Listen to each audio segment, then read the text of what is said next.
उत्तर प्रदेश के बलरामपुर से एक जिहादी पकड़ा गया, उसका नाम है जलालुद्दीन। यह जलालुद्दीन लब जिहाद का कॉन्ट्रैक्टर था। 40 संस्थाएं इसने बना रखी थी, 40 बैंक खाते खोल रखे थे। 100 करोड़ रुपए विदेशों से आया इसके एनजीओज में, इसके संस्थाओं में। 100 करोड़ एफसीआरए के जरिए आया, सीधे बैंक में आया। लगभग 100 करोड़ रुपए हवाला के जरिए भी आया। इसका मुख्य काम क्या था? ब्राह्मण, क्षत्रिय, सिख बेटियों को फंसाना, उनको कन्वर्ट करना। इसके लिए पैसे बांटा करता था। रेट इसने रखा था 15 से 16 लाख रुपए, अगर वो ब्राह्मण की बेटी है या क्षत्रिय की बेटी है या जैन परिवार की बेटी है या अग्रवाल समाज की बेटी है, माहेश्वरी परिवार की बेटी है, यानी ब्राह्मण, क्षत्रिय, वैश्य और सिख अगर इनकी बेटी है तो 15 से 16 लाख रुपए एक एक लड़कों को देता था कि जाओ इनकी बेटियों को पटाओ, फंसाओ, इनके साथ शारीरिक संबंध बनाओ और इनको कन्वर्ट करके इस्लाम में ले आओ। ओबीसी के लिए इसने 10 से 12 लाख रुपए रेट रखा हुआ था कि अगर वो यादव की बेटी है, पटेल की बेटी है, मौर्य की बेटी है, कुशवाहा की बेटी है और भी हमारे ओबीसी समाज के लोग हैं, उनकी अगर बेटियों को पटाने पे 10 से 12 लाख रुपए देता था लड़कों को। ये एससी एसटी परिवार की बेटी को पटाने के लिए 5 से 6 लाख रुपए देता था। और ये सारा का सारा पैसा जो इसके पास आ रहा था वो विदेशों से आ रहा था, हवाला के जरिए, एफसीआरए के जरिए, अंदर से भी इसको फंडिंग आ रही थी। और लगभग 100 करोड़ रुपए इसके सीधे खाते में आई है, 100 करोड़ रुपए अलग से हवाला के जरिए आया। इसने कई मकान भी बना रखे हैं, लग्जरी गाड़ियों से चलता था।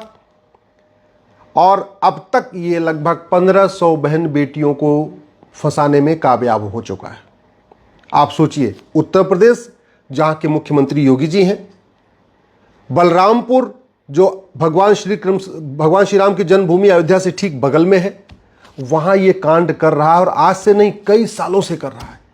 मैं पहले भी कई बार कह चुका हूं, एक भी अगर अंग्रेजी कानून छूटा, एक भी कांग्रेसी कानून छूटा तो न हिंदू बचेगा न हिंदुस्तान बचेगा। इसको जो 100 करोड़ की फंडिंग आई एफसीआरए के जरिए, और एफसीआरए कानून किसने बनाया था 2010 में? कांग्रेस ने।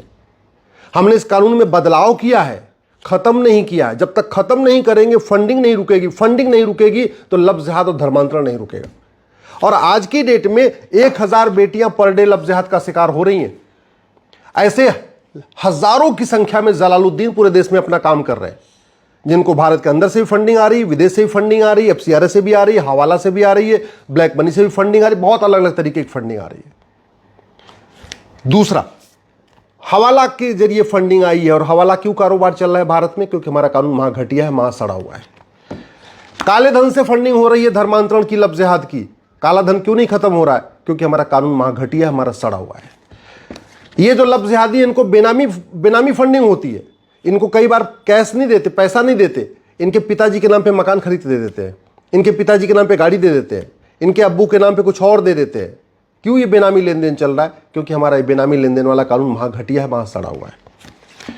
ये पूरा का पूरा लब जिहाद का जो कारोबार चलता है, ये प्रशासनिक अधिकारियों को, कुछ थानेदार को, सबको मिला के पटा के चलता है। और वो क्यों चल रहा है? क्योंकि हमारा प्रिवेंशन ऑफ करप्शन वहां घटिया है, वहां सड़ा हुआ है। ये लब जिहादियों की, धर्मांतरण कराने वाले जिहादियों की जो फंडिंग होती है, वो जो भारत के अंदर से फंडिंग होती है, जो ड्रग के जरिए पैसा आ रहा है, रेव पार्टी का पैसा आ रहा है, जो डांस बार का पैसा आ रहा है, जो सट्टा बार का पैसा आ रहा है, जो बियर बार का पैसा आ रहा है, जो नशे का पैसा आ रहा है। अमीर हिंदू जो है पैसा खर्च कर रहे हैं नशे पे, और उससे पैसा जो कमाया जा रहा है उसी से हिंदुओं का धर्मांतरण कराया जा रहा है। और ये नशे का कारोबार क्यों चल रहा है? क्योंकि हमारा एनडीपीएस एक्ट वहां घटिया है, वहां सड़ा हुआ है। ये जो ड्रग्स, लब जिहाद की फंडिंग हो रही है, धर्मांतरण की फंडिंग हो रही है, वो जो वक्फ प्रॉपर्टी कब्जा करके बैठे हुए ना 40 लाख एकड़, उस 40 लाख एकड़ की जमीनों से जो कमाई हो रही है, उससे भी लब जिहाद को फंडिंग हो रही है, धर्मांतरण की फंडिंग हो रही है। ये जो ड्रग का कारोबार चल रहा है, नकली दवाओं का कारोबार, उससे जो पैसा आ रहा है, उससे भी लब जिहाद की फंडिंग हो रही है, धर्मांतरण की फंडिंग हो रही है। और नकली दवाओं का कारोबार क्यों चल रहा है? हमारा कानून घटिया, हमारा कानून सड़ा हुआ है। भारत में लैंड एक्विजिशन एक्ट जो है, ये महा घटिया, महा सड़ा हुआ है। ये जो लैंड जिहाद इसी कारण हुआ है। और चिक उन जमीनों को हमने वापस लिया नहीं, हमने लैंड जिहाद को बहुत गंभीर अपराध नहीं बनाया। तो जो लैंड जिहाद के जरिए जो जमीनों से पैसा आया है, उससे भी लब जिहाद की फंडिंग हो रही है, धर्मांतरण की फंडिंग हो रही है। हमने आज तक प्रॉपर्टी को आधार से लिंक करने के लिए कानून नहीं बनाया, इसलिए भी लब जिहाद चल रहा है, लैंड जिहाद भी चल रहा है, धर्मांतरण भी चल रहा है। आज तक हमने माइनॉरिटी मेजॉरिटी को खत्म नहीं किया। जब मैं कहता हूं बार बार कि जैसे घटिया कानून अंग्रेजों ने बनाए वैसे घटिया कानून कांग्रेस ने बनाए। ये 1992 में माइनॉरिटी कमीशनर कांग्रेस ने बनाया ही था, इसीलिए इनको क्रिश्चियंस को मजबूत करना था, मुस्लिम्स को मजबूत करना था और हिंदुओं को आपस में बांटना था, जैन बौद्ध सिख के आधार पर आपस में बांटना था। और कांग्रेस सफल भी हो गई। हमने इस एनसीएम एक्ट को आज तक खत्म ही नहीं किया। या तो माइनॉरिटी मेजॉरिटी खत्म कर दें और नहीं तो कम से कम माइनॉरिटी को डिफाइन कर दें कि भैया पूरे देश में जिसकी संख्या 1 लाख है वो माइनॉरिटी कहलाएगा, या पूरे देश में जिसकी संख्या 5 लाख है, टोटल संख्या 5 लाख है, वो माइनॉरिटी कहलाएगा। तो ना हमने कांग्रेस के इस कानून को खत्म किया, ना हमने माइनॉरिटी को डिफाइन किया, ना माइनॉरिटी को आइडेंटिफाई करने की गाइडलाइन बनाया। तो माइनॉरिटी के नाम पे इनको जो फंडिंग आ रही है उससे भी ये लब जिहाद चल रहा है, धर्मांतरण चल रहा है। जब 2009 में कांग्रेस ये कानून बना था, राइट टू एजुकेशन एक्ट, तो ये सब पे लागू होता था, जहां भी 14 साल तक के बच्चे पढ़ते थे सब पे लागू होता था। 2012 में इस कानून को कांग्रेस ने बदला, मदरसों को इसके दायरे से बाहर निकाल दिया और आज तक उस कानून को हमने दोबारा ठीक से करेक्ट नहीं किया। जब तक मदरसे राइट टू एजुकेशन के दायरे से बाहर रहेंगे तब तक ये लब जिहाद चलेगा, धर्मांतरण चलेगा, क्योंकि मेन ट्रेनिंग वहीं दी जा रही है, मदरसों में ही ट्रेनिंग दी जा रही है। समाधान यह है कि भारत में समान शिक्षा लागू हो, 10वीं तक 16 साल तक सबकी समान शिक्षा हो, यह इसका समाधान है। लब जिहाद रोकना है, धर्मांतरण रोकना है तो हमें एक पुलिस चार्टर लागू करना पड़ेगा, हमें पुलिस रिफॉर्म करना पड़ेगा, एक यूनिफॉर्म पुलिस कोड लागू करना पड़ेगा। क्योंकि यूपी में जलालुद्दीन ये जो काम कर रहा है ये केवल यूपी में नहीं कर रहा है, बिहार में भी जलालुद्दीन यही काम करता है, बंगाल का जलालुद्दीन भी यही काम करता है, केरल का जलालुद्दीन भी यही काम करता है, हरियाणा का भी जलालुद्दीन यही काम करता है। चाहे वो बीजेपी का शासन हो, चाहे डीएमके का शासन हो, चाहे सीपीआई का हो, चाहे टीएमसी का हो, चाहे नेशनल कॉन्फ्रेंस का हो, जलालुद्दीन हर जिले में 2-4 जलालुद्दीन बैठे हुए हैं जिनका काम ही लब जिहाद कराना है, धर्मांतरण कराना है। तो यूपी की पुलिस ने तो काम कर दिया, जलालुद्दीन को पकड़ लिया, पूछताछ भी करेगी, लेकिन बंगाल के जलालुद्दीन को कौन पकड़ेगा, केरल के जलालुद्दीन को कौन पकड़ेगा, कश्मीर के जलालुद्दीन को कौन पकड़ेगा? वो तभी हो सकता है जब भारत में यूनिफॉर्म पुलिस कोड हो, one nation one police code हो, एक पुलिस चार्टर हो, सभी जो जांच है उसका टाइम फिक्स कर दिया जाए। नहीं तो 8 साल 10 साल जांच चलती रहेगी, बाद में कोई गवाह आएगा ही नहीं और सबूत के अभाव में फिर बरी हो जाएंगे। वास्तव में अगर हमें लब जिहाद रोकना है, धर्मांतरण रोकना है तो हमें एनएसए को यूज करना पड़ेगा। हमें संसद और विधानसभा में धर्मांतरण को राष्ट्र की सुरक्षा के लिए खतरा घोषित करना पड़ेगा और सभी पुलिस को कहना पड़ेगा कि आप धर्मांतरण कराने वाले मिशनरियों, जिहादियों और उनके मददगारों पर एनएसए लगाइए। अगर हमें लब जिहाद और धर्मांतरण रोकना है तो हमें इसको राष्ट्र की एकता अखंडता के लिए खतरा घोषित करना पड़ेगा, संसद और विधानसभा में प्रस्ताव पास करना पड़ेगा और सभी जिले के पुलिस कप्तान को कहना पड़ेगा कि जो धर्मांतरण करा रहे हैं, चाहे वो मिशनरी हैं, चाहे जिहादी हैं, चाहे उनके मददगार हैं, उनके खिलाफ यूएपीए लगाइए।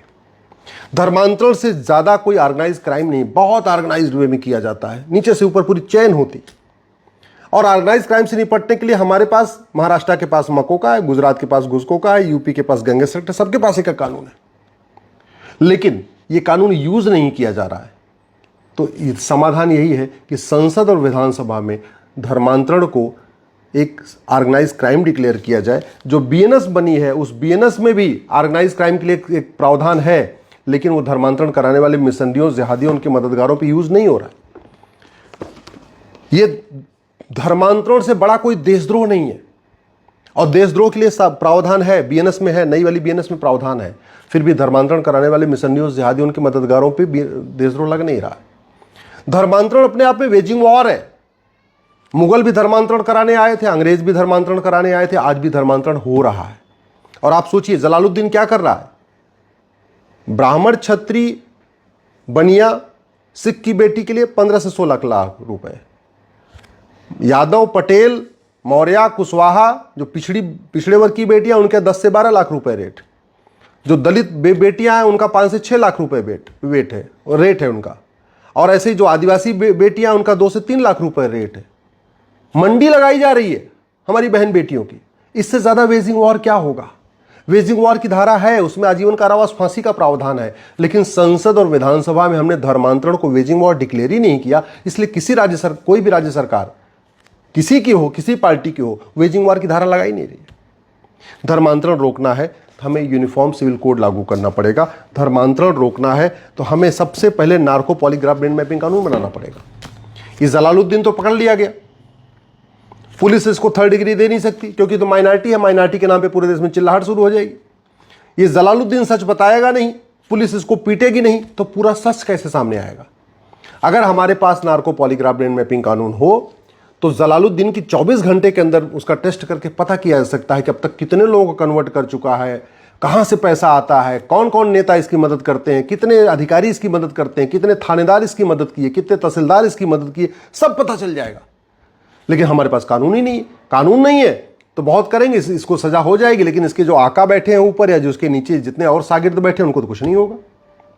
और सबसे बड़ी बात यह कि हमारे पास जुडिशियल कोड है ही नहीं है, हमने जस्टिस विद इन ईयर आज तक लागू ही नहीं किया है। जब 1 साल के अंदर मुकदमों का फैसला हो, ऐसा एकदम लिखित में हो, जज के ऊपर एक मजबूरी हो, जज की अकाउंटेबिलिटी तय हो जाएगा, आपको 1 साल के अंदर फैसला करना ही करना, तब जाके धर्मांतरण रुकेगा। जब तक धर्मांतरण कराने वाले मिशनरियों, जिहादियों, उनके मददगारों पे NSA नहीं लगेगा, UAPA नहीं लगेगा, वेजिंग वॉर नहीं लगेगा, देशद्रोह नहीं लगेगा, गैंगस्टर एक्ट नहीं लगेगा, तब तक धर्मांतरण नहीं रुकेगा। जब तक लब जिहादियों, धर्मांतरण कराने वाले जिहादियों के ऊपर इनकी 100% प्रॉपर्टी नहीं जब्त होगी, इनकी नागरिकता खत्म नहीं होगी, इनको आजीवन कारावास, फांसी नहीं होगा, वो भी 1 साल के अंदर, तब तक लब जिहाद धर्मांतरण नहीं रुकेगा। और एक बात याद रखिएगा, दीवार कितनी भी मजबूत हो, अगर एक एक ईंट उखाड़ते जाइए, एक ईंट उखाड़ते जाइए, तो एक न एक दिन पूरा का पूरा भवन गिरता है। जो गलती हमारे पूर्वजों ने अफगानिस्तान में किया वही हम आज कर रहे हैं। हमारे पूर्वजों की गलती थी, अफगानिस्तान में उनके दिमाग में था कि वेद पुराण, बाइबल कुरान एक समान होता है, गुरुकुल मदरसा एक समान होता है। उनको लगता था मजहब नहीं सिखाता आपस में बैर रखना, उनको लगता था सारे मजहब एक समान होते हैं।